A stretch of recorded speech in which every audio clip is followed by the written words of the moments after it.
Good morning miss Daksh and miss Astha. तो यह आपके इंटरव्यू का आखिरी राउंड है। मैं आप दोनों से एक क्वेश्चन पूछूंगी और जिसका आंसर हमें ज्यादा पसंद आएगा उसको हमारी कंपनी हायर करेगी। Are you ready? Yes ma'am, please पूछिए। ओके, जैसे कि आप जानते हैं कि इंडिया की हेल्थ और क्लीनिनेस की प्रॉब्लम हमेशा से रही है और हमारी ऑर्गेनाइजेशन सोसाइटी की हेल्थ और वेलबींग के लिए ही काम करती है। Yes ma'am. तो मिस्टर दक्ष, प्लीज यह बताइए कि आपकी नजर में एक क्लीन और हेल्दी सोसाइटी किसे कहेंगे? वेरी सिंपल मैम, एक क्लीन और हेल्दी सोसाइटी उसे कहेंगे जहाँ पर हर 5 किलोमीटर पर सुपर स्पेशलिस्ट हॉस्पिटल हो ताकि बड़ी से बड़ी बीमारी का इलाज हो सके और हर थोड़ी दूर पर एक डी एडिक्शन सेंटर भी बनाए हुए हो और समाज में लॉ एंड ऑर्डर बनाए रखने के लिए हर 2 किलोमीटर की दूरी पर पुलिस स्टेशन भी होना चाहिए। पॉल्यूशन सेंटर और गार्बेज डंप्स भी बनाए हुए हो ताकि समाज में स्वच्छता भी बनी रहे। वेरी इम्प्रेसिव मिस्टर दक्ष। आपने तो एक सोसाइटी में उठने वाली हर प्रॉब्लम के बारे में सोचा है। आपके जैसी सोच ही हमारी कंपनी को चाहिए। ओके, मिस आस्था, क्या आप इसमें कुछ ऐड करना चाहेंगी? यस मैम, मेरी कल्पना में तो एक क्लीन एंड हेल्दी सोसाइटी कुछ और ही दिख रही है। एक आइडियल सोसाइटी में कोई हॉस्पिटल नहीं होगा, कोई कोर्ट नहीं, कोई पुलिस स्टेशन नहीं, कोई पॉल्यूशन टेस्ट सेंटर नहीं और कोई डी एडिक्शन सेंटर नहीं। ऐसा कुछ भी नहीं होगा ma'am. Miss Aastha, what do you mean? Ma'am, क्या एक परफेक्ट हेल्दी सोसाइटी का मतलब ये नहीं कि जहाँ कोई बीमारी ही ना हो तो हॉस्पिटल की क्या जरूरत है? एक हेल्दी सोसाइटी तो वह है ना जहाँ स्ट्रेस और डिप्रेशन जैसी मानसिक बीमारियां ही ना हो, कोई एडिक्शन ही ना हो, तो डी एडिक्शन सेंटर की क्या ही रिक्वायरमेंट है? That's impossible. ऐसा कोई समाज हो ही नहीं सकता। क्यों नहीं हो सकता मैम? आखिर ये हमारी फिजिकल हेल्थ का कारण हमारी मेंटल हेल्थ ही तो है।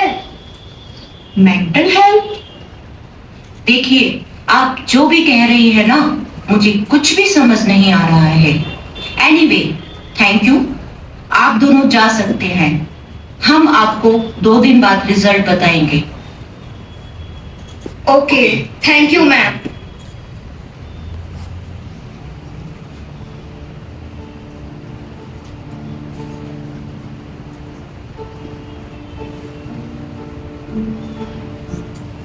डॉक्टर अंकित, आइए मिसेस गुप्ता, मैं आप ही का इंतजार कर रहा था। डॉक्टर अंकित, जैसे कि मैंने आपको फोन पर बताया था, उस दिन इंटरव्यू के बाद।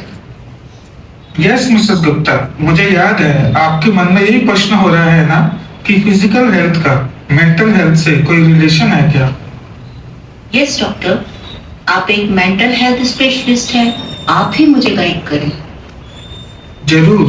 मैंने 2 पेशेंट्स के ब्रेन वेव्स के सैंपल लिए और आर्टिफिशियल इंटेलिजेंस की मदद से उनके मन की स्थिति को कैप्चर कर पाया। शारीरिक बीमारी तो दोनों की एक ही है, लेकिन इनके स्टेट ऑफ माइंड में रात दिन का फर्क पाया गया। Really doctor? आइए आपको इनकी मनोस्थिति की वीडियो दिखाता हूँ।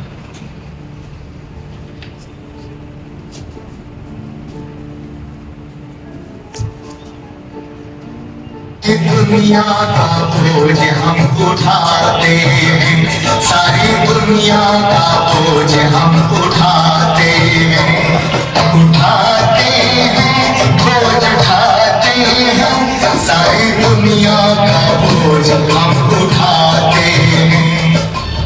ओह, हे भगवान, मुझे ही यह बीमारी होनी थी। यह दुख, यह दर्द कब जाएगा?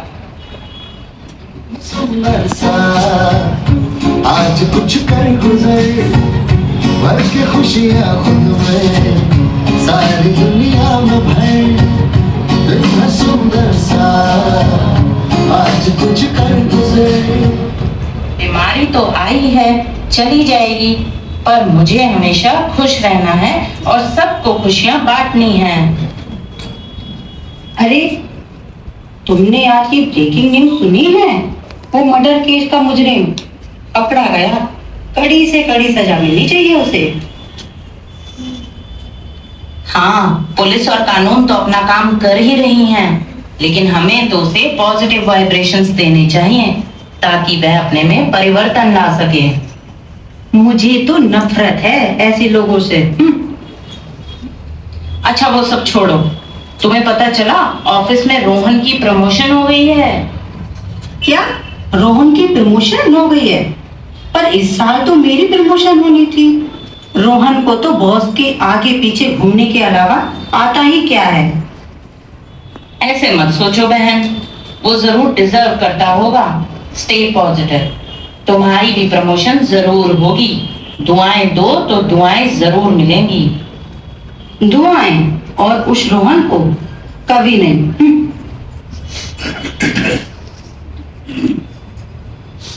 करके खिदमत सबकी दुआएं लेकर चल, वक्त कैसा भी हो बनना है तुझको सफल।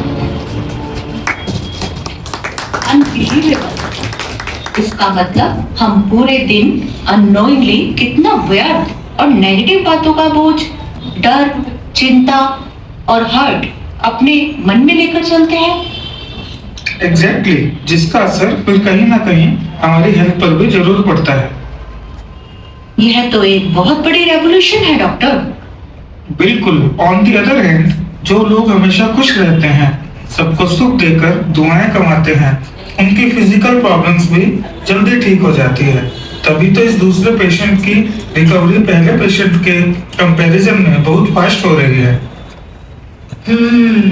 इंटरेस्टिंग। लेकिन आज के इतने नेगेटिव जमाने में हमेशा मेंटली फिट रहना पॉसिबल ही कहाँ है? और इंडिया में तो हमेशा से बीमारियां रही हैं। लगता तो मुझे भी ऐसा ही था, पर ये बुक पढ़ने के बाद मेरा तो नजरिया ही बदल गया। शायद तुम्हें भी अपने सवालों का जवाब इस बुक में मिले।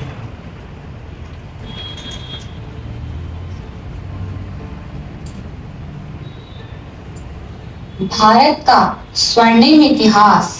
आओ चलें सृष्टि के आदिकाल में, जहां भारत संपूर्ण स्वस्थ और स्वच्छ था। आदिकाल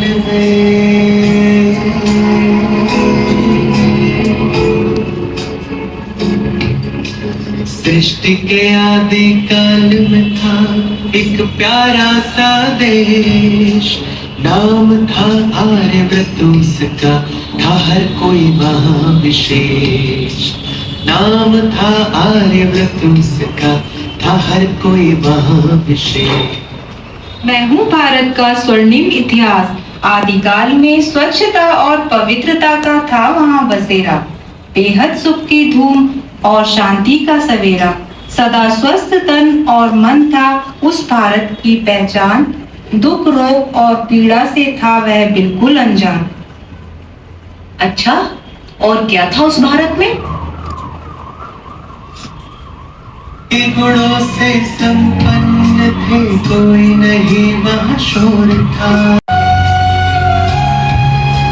सभी गुणों से संपन्न थे, कोई नहीं वहाँ शोर था। तन मन धन और जन का सुख उस देश में चारों ओर था।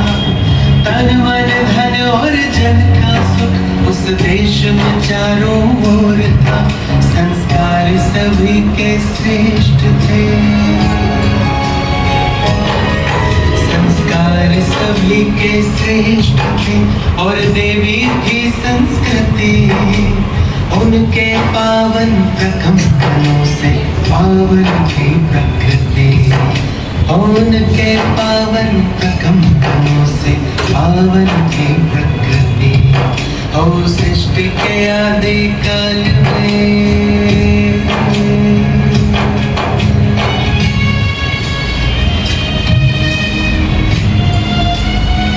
अनबिलीवेबल। क्या सच में मेरा देश कभी ऐसा भी था? लेकिन आज तो ऐसा नहीं है। तो क्या अंतर हो गया तब और अब के भारत में? उस भारत में शरीर का कोई भार नहीं था, तभी तो कोई दुख पीड़ा का नामो निशान नहीं था। हर एक को था आत्मा सितारा होने की स्मृति। ऐसी पावन थी उसकी प्राचीन संस्कृति। सुख, शांति और प्रेम से भरपूर थे सारे। 5 विकारों की मैल नहीं, स्वच्छ मन थे हमारे। स्वच्छ मन? वाओ! और स्वास्थ्य, उसका क्या आधार है? स्वस्थ मन ही है संस्कृति का आधार। आत्म स्वरूप में टिकने से होता है शक्ति का संचार। मन का वरदान है उसके पास। चिड़िया विश्व गुरु फिर से भारत को बनाएंगे, जो श्रेष्ठ रही उन संस्कारों का करेंगे हम बलिदान। स्वर्णिम भारत होगा फिर से अपना देश महान। स्वर्णिम भारत होगा फिर से अपना देश महान। संस्कार परी। अमेजिंग! अब मुझे समझ आ गया है कि अगर इंडिया को क्लीन एंड हेल्दी बनाना है तो हमें मेडिटेशन एंड स्पिरिचुअलिटी को अपनाना होगा, क्योंकि आध्यात्मिक सशक्तिकरण के द्वारा ही एक स्वस्थ और स्वच्छ समाज का निर्माण हो सकता है।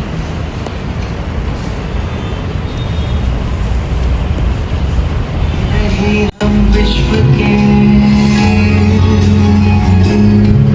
भारत ही नहीं, हम विश्व के कोने कोने को निखारेंगे। हम करेंगे ऐसा चमत्कार, धरती पर स्वर्ग उतारेंगे। हम करेंगे ऐसा चमत्कार, धरती पर स्वर्ग उतारेंगे। धरती पर स्वर्ग